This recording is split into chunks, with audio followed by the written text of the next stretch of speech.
X-Men. Get it!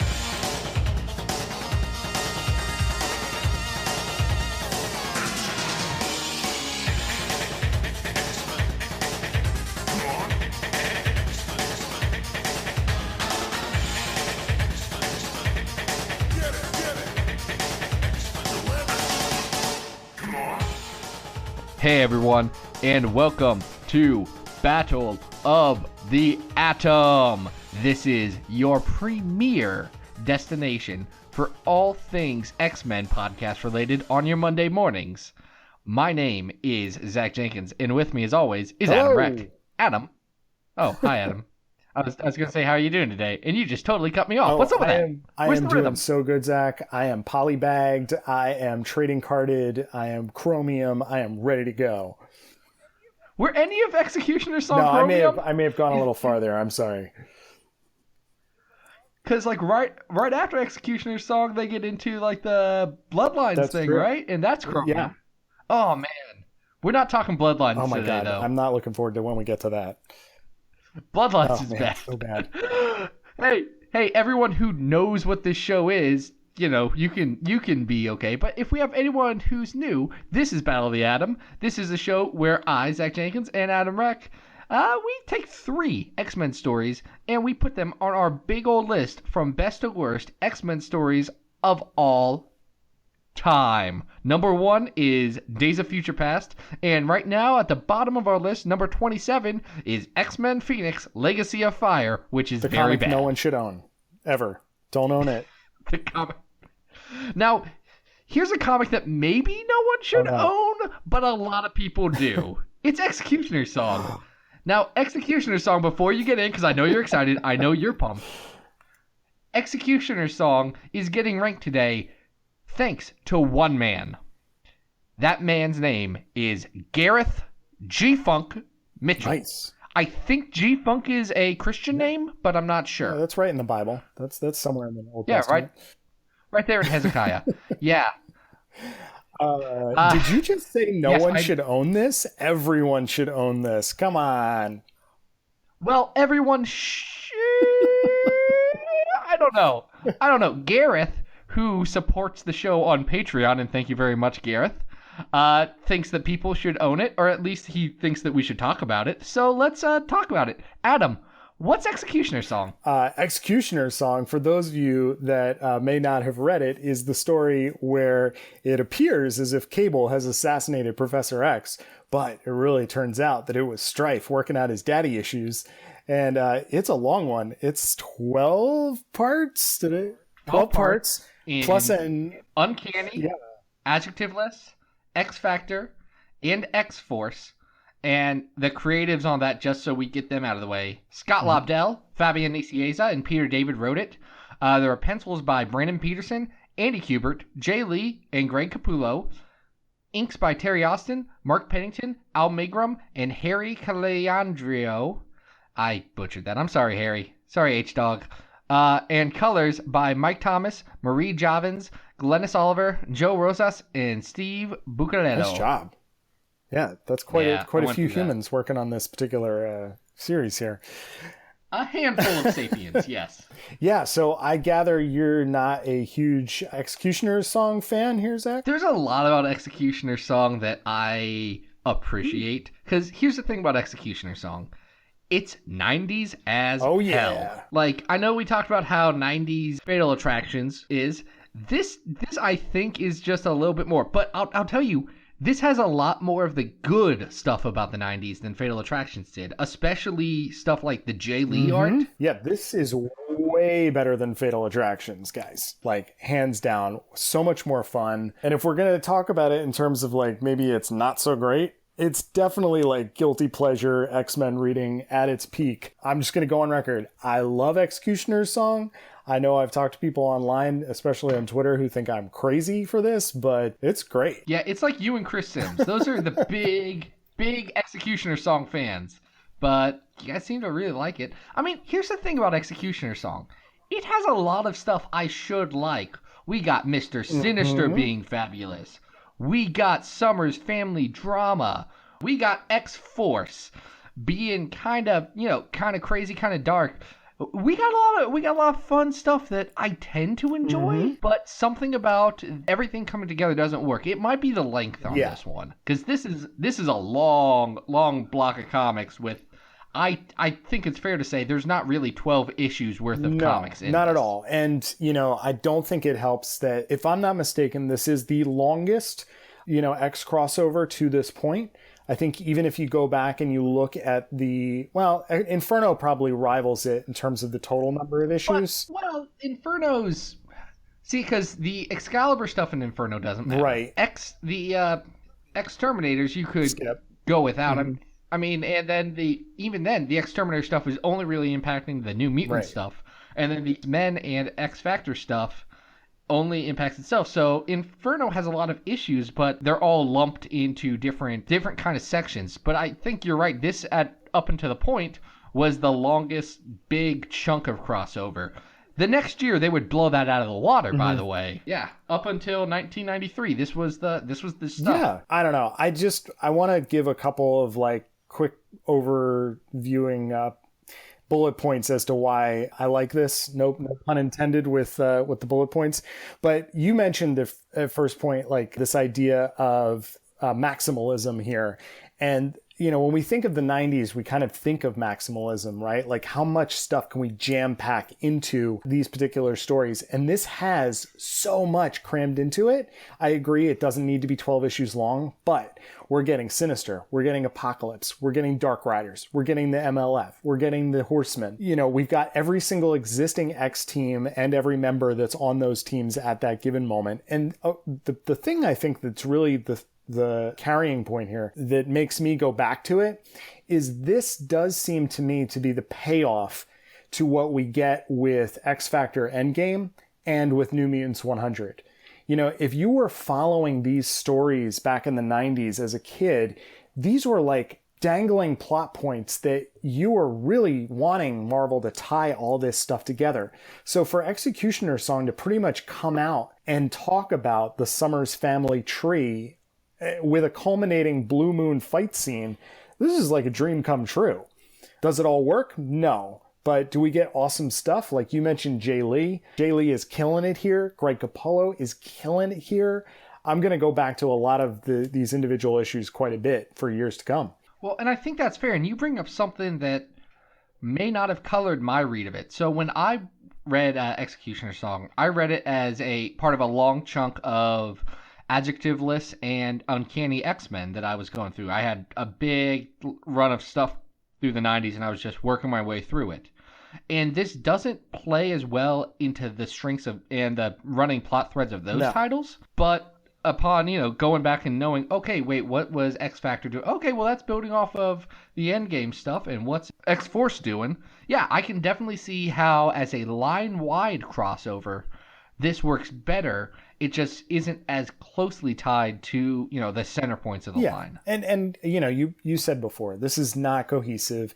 Do we need cliffhangers like, will Reaper kill these two X-Men? No, of course he's not going to. He's a stupid side character from the MLF. We don't need all those diversions. We probably could have gone a little bit more direct. But overall, I think there's a lot of fun to be had here. There's a lot of little side adventures, and here are excuses for X teams to fight one another that, I don't know, I just enjoy. So I want to get into ranking real quick, but you made me think of something. Who's the second best member of the MLF? Because Zero's number one. That's fair. He has an amazing design. I would vote for Tempo. I think Tempo has a really kind of interesting couple of, at least a small arc in X-Force that happens after this that really makes her character has a little more depth. Whereas the rest of these guys, I mean, they're about as flat as a doodle in Liefeld's sketchbook. Hey, forearm has four arms. So, I mean, he's real developed. Yeah, I mean, and there are so many forgotten members of the MLF. Those are the only three members I know. Sumo and anybody that appeared in those late New Mutants issues where they never come back, or if they did, I don't remember. Between that and the Dark Riders, it's like a B-villain list of champions here. Yeah, that's good. So ranking, okay. I'm gonna throw this out here. I think we can agree this is better than Fatal Attraction. Yes. I bet we can also agree this is worse than Mutant Genesis. Yes. So that gives us from number 8 to number 18 to make a decision. I'm just going to grab a kind of that middle point. Messiah War. Better or worse? I like this more than Messiah War. Nostalgia is coloring my opinion of this big time. And you knew when we talked about Messiah War that I wasn't in love with it. Right. But I know you liked that a lot more than I did. So I don't know. I feel like I'm looking in that area of our list. Where would you feel comfortable with it? I don't think it's better than like Giant Size X-Men. I think. Well, then I think that's exactly where it goes. I think that was going to be our big debate. I'm fine with putting it above Messiah War at number 13. But going above Giant Size X-Men number 1 was going to be a big task. No, so, and to be clear, like I don't think X-Cutioner's song is, this triumph of storytelling or anything, but it has some really, really great art. It has it's just fun to read. And especially its climax is it's a really cool story that has a payoff for a lot of things that have been building for quite a few years. So I like it a lot. Yeah, I think that's good. Now we're going to talk about one of those building blocks right now. Yeah. We're going to talk about X-Men number 1, written by Stan, pencils by Jack, inks by Paul Reinman. What do you think about this? Oh, you mean the issue where Jean kind of awkwardly shows up to a school full of boys and gets harassed by them for many pages? Look, there's nothing redeeming about Silver Age Jean Grey. It's an unfortunate thing that we all have to deal with. Rereading this, it really stuck out to me how much branding is going on here. Like the number of times that X-Men is repeated on the last page. And, it seems so much about getting people to buy the next issue than it is necessarily about character development. Well, there's not a lot of character development, period. I mean, Magneto famously appears in this issue, and he does nothing. Oh, he's fantastic in this because he's just this sort of like, I don't even know how to describe him. He's Dr. Doom. He's Silver Age Dr. Doom. That's all he is. Sort of like a B-movie villain tiptoeing around, and his powers already make no sense whatsoever, which is fantastic. I love that the first use of Magneto's powers canonically is skywriting. Yeah, and he has beautiful handwriting. I mean, we have to point out that his cursive is impeccable. And as his powers escalate over the course of the pages, it's just amazing to me. Like, what is he even trying to do? Like, I don't even know. We'll send these child soldiers in their Rolls Royce, and we're gonna figure this out. Yeah. So, and this is true about X-Men number 1, and I think it's true about really the whole of at least Stan and Jack run on X-Men. It's not very good, but it's filled to the brim with good ideas. The opening, 3/4 of a splash page. Great. I know exactly what Iceman, Angel, and the Beast's deal are. Cyclops just runs around and acts like a stick in the mud, which, okay, I'll on get brand. that. Yeah. Like, they deal with those real quick. They do some, not called it yet, but Danger Room stuff. Right in the room. It's like a living room. And we're there. Wait, are you saying that there's a living Danger Room? Oh, yeah. Oh, I hadn't even thought about that. Wow.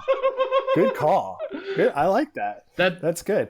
Oh, man. Can you imagine if, like, in X-Men 1, like, the last cliffhanger was Danger, like, pops out? Is like, by the way, your living room is a sentient creature. Yeah, I love the fact that the Danger Room obstacles are just sort of, like, in front of his armchair in this living room area. I don't know. It's great.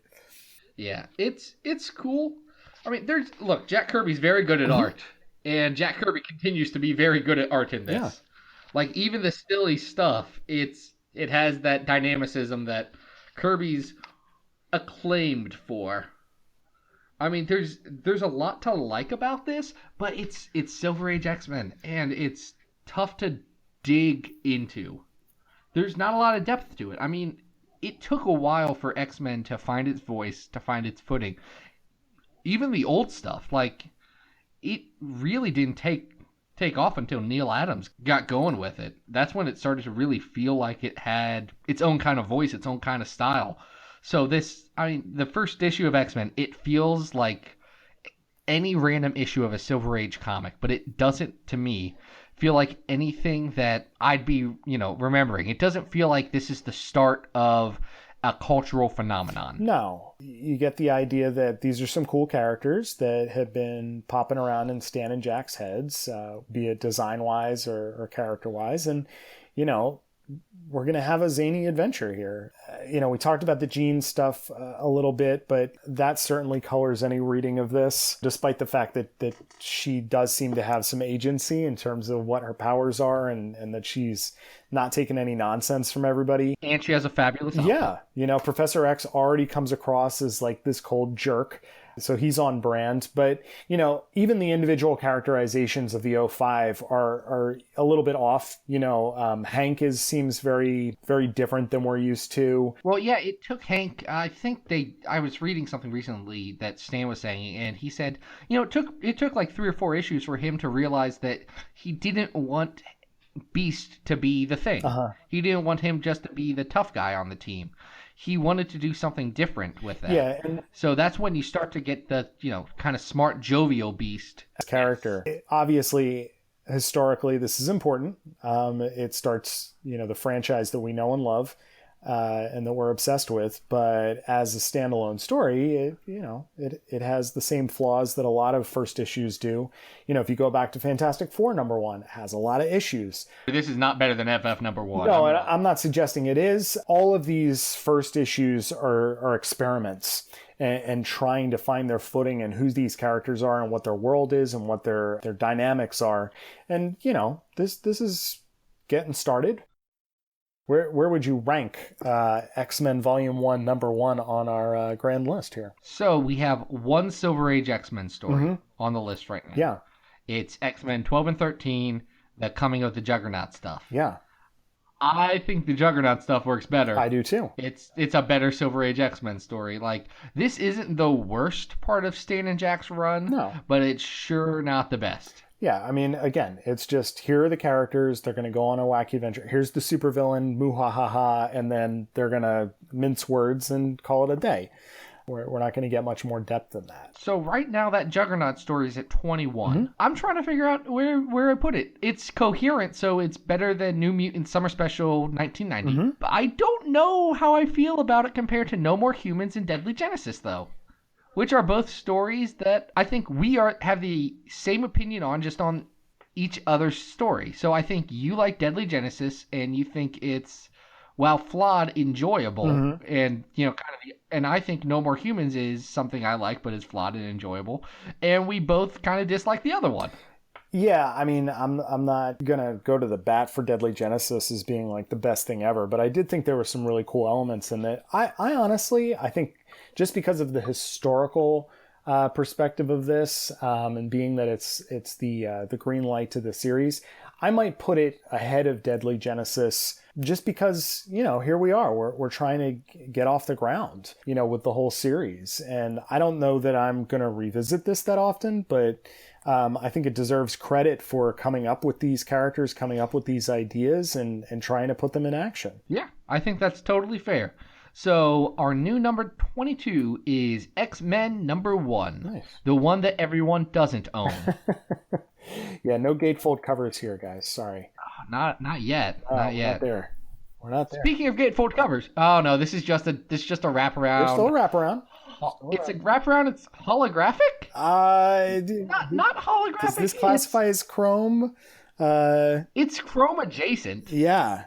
It's not embossed, but it's. I don't know what you would describe. Shiny. It's shiny. It's a shiny cover. It is. It's reflective. We'll go with that. It's Generation X 1 through 3. Yes. The first arc of the Scott Lobdell, Chris Bachalo Generation X. Mark Buckingham inked it, and Adam, can you remember the days when only one person could ink a Chris Bachalo comic and not 30? I'm really struck going back to this, the level and amount of detail in each of these issues. This run that lasts roughly less than 10 issues for the beginning of this series, the artwork is astounding on this. He's coming off of working on some Vertigo stuff. Shade the Changing Man, yeah. Yeah, Shade. I think he does the Death one shot, and he's definitely bringing those Vertigo sensibilities over here. Buckingham is doing a beautiful job with the inks, and I think that alone colors my opinion of all of it. The writing is great too.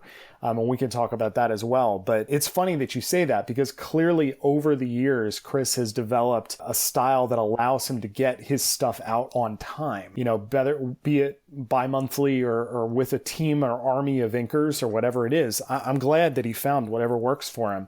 But I am astounded when you go back to these issues at just how much detail is in every single panel.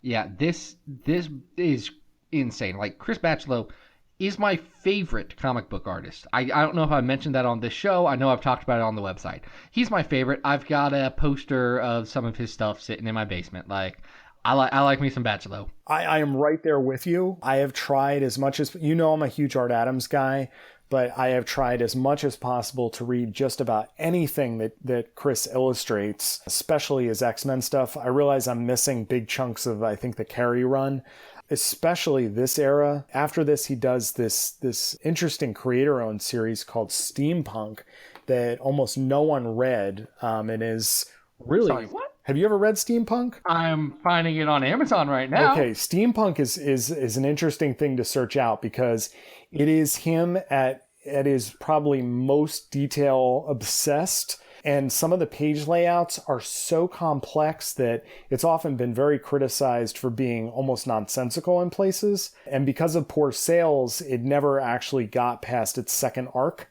Definitely find it, check it out, and obsess over every page. Because if you like his artwork, it is an absolutely beautiful, beautiful representation of his work. Yeah, this looks gorgeous. Okay. Yeah. Okay. Yeah, this is I great. can't promise it I'm makes a damn lick of sense, but it is cool as heck. Yeah, this looks like a Chris Bachalo comic. Yeah. And speaking of cool as heck, I absolutely love, I think this, we're just doing the first 3 issues here. The first 3 issues of Generation X are clearly the most, I think, one of the most successful continuations of the X brand that has ever been attempted. Oh, yeah, totally. Obviously, you've got your Uncanny X-Men, then you get your New Mutants, and there are other, launches. Obviously, all due respect to things like X-Force or the relaunch of X-Factor, which are both really cool in their own rights. But I think in terms of relaunching what the X-Men are supposed to be about, a school, kids, misfits, this hits all of them, and it does it extremely, extremely well. Well, this was the first time that they really bought into the school idea. Mm-hmm. Like, they'd paid lip service to it in the original run, but they graduated by the end of Stan and Jack's arc. They tried a little bit of it in X Factor, but that didn't go anywhere. New Mutants, they were in a school, but they were more interested in hijinks. Generation X is about the kids. Yeah. And that's what really makes this work. Yeah, Sean and Emma are there, but Generation X is about the kids and their relationship. Like, one of the key moments of this run, or this 3-issue arc that really sticks out to me, is in issue 2. It's Husk and Skin, and it's a stormy night out, and they're playing Scrabble. I'm glad you brought this up. And Bachelor's layout of this is gorgeous, and like the page, you just gotta, it's on Unlimited finally. Go pull it up. These 2 kids are just feeling each other out, trying to understand what makes the other one tick.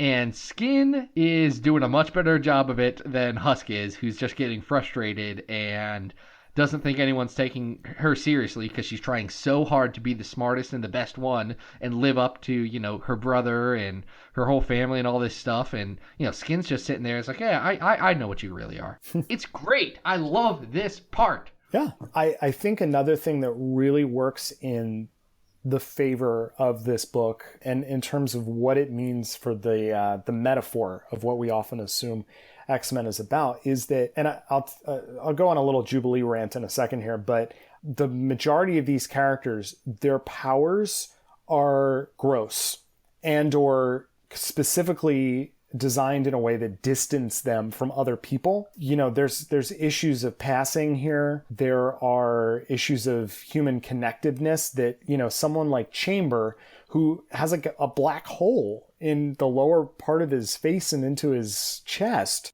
whose skin like is this sort of ooey, droopy, not cool like Mr. Fantastic, Husk, who's ripping off her skin. These are really, really interesting powers that have a theme around them.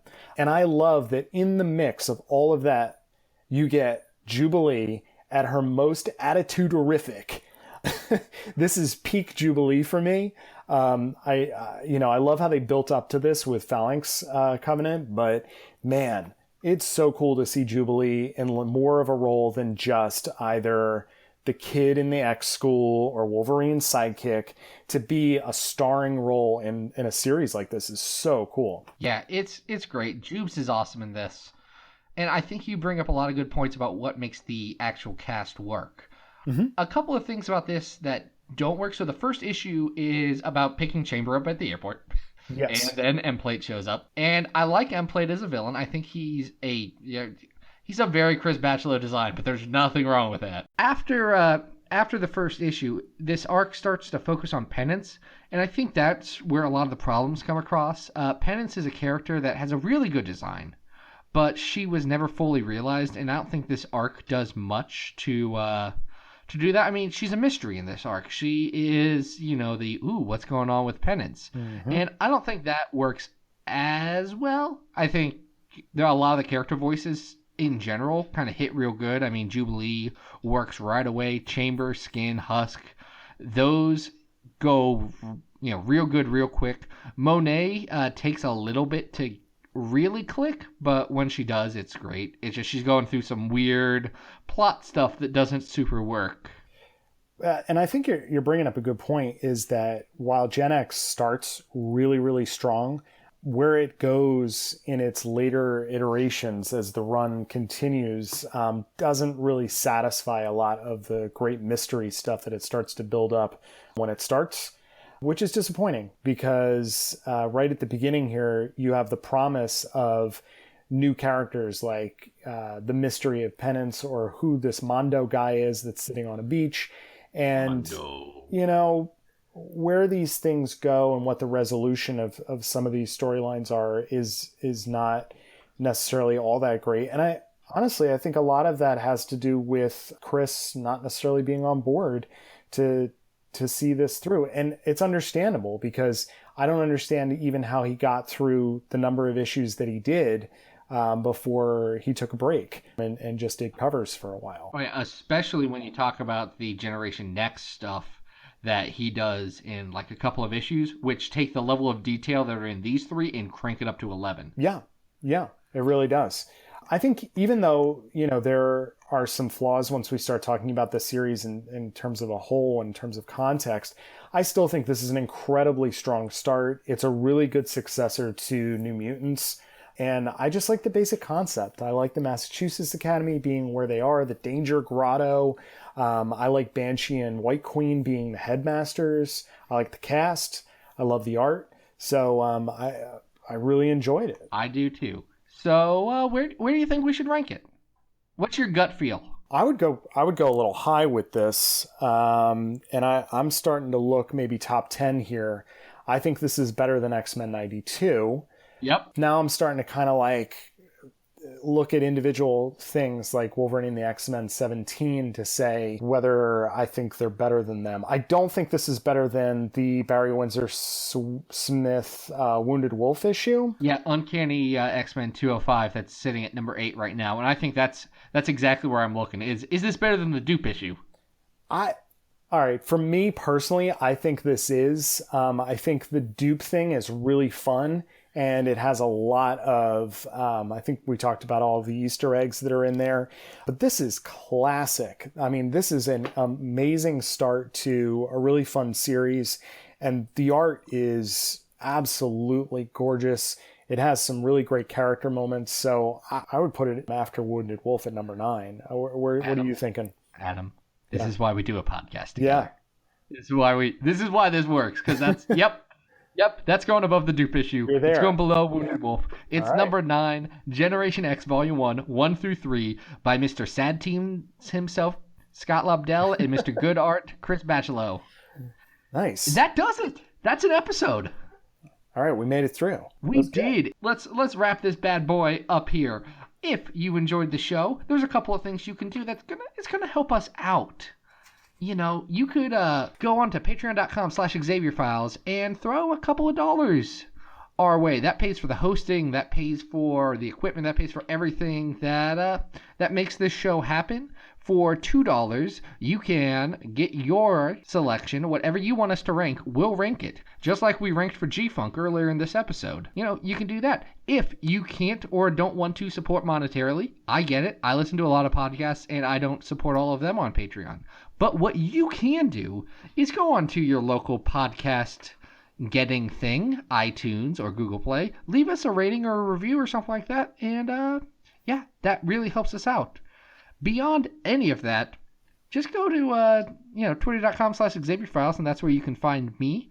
I'm also at XavierFiles.com, where you can find this entire show, the entire back catalog, the master list. You can find my weekly X-Men articles, and it's a good time. Adam, where can people find you online? If you guys want to follow me on Twitter, you can follow it at Arthur Stacy. And you can also go over to adamrec.tumblr.com.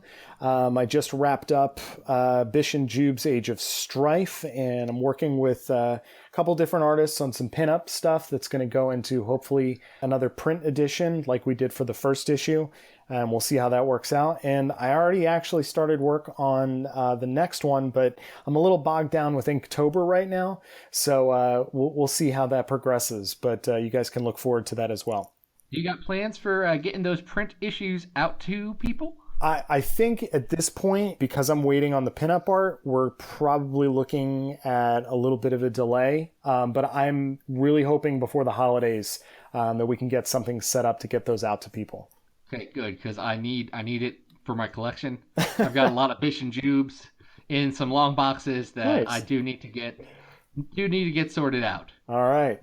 No, but that's good. That has been a good old Battle of the Atom. I think we had a good list. Yeah, these are good stuff. We're up to 30 now, Zach. We're up to 30.